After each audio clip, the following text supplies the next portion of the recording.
3D, et il y a un acteur qui a aussi été impliqué. C'est la sphère des entreprises qui font justement de l'impression 3D.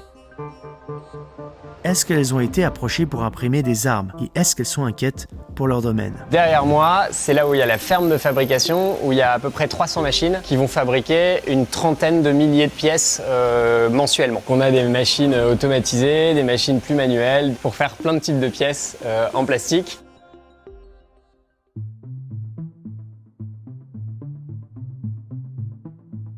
En 2019, on a pris conscience que le sujet des armes pouvait devenir un sujet, un problème. Nous, en termes de fabricants, vendeurs d'imprimantes 3D, on avait de plus en plus de demandes clients. Bah tiens, est-ce qu'on peut faire des armes? Est-ce que ça fonctionne?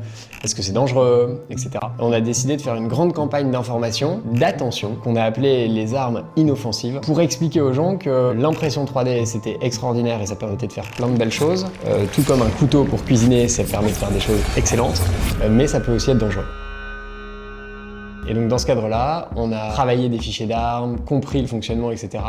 Et on a rendu plein d'armes en 3D, inoffensives parce que non assemblables. Et l'objectif, c'était d'envoyer à pas mal de gens, d'influenceurs, de médias, une arme imprimée en 3D et d'expliquer que cette arme, elle ne pouvait pas être assemblée. Et donc que ce n'était pas une arme. On a ajusté notre logiciel pour que toute une partie des fichiers qu'on a pu découvrir qui tournaient autour des armes à feu ne soit plus fabricable sur nos produits. Donc,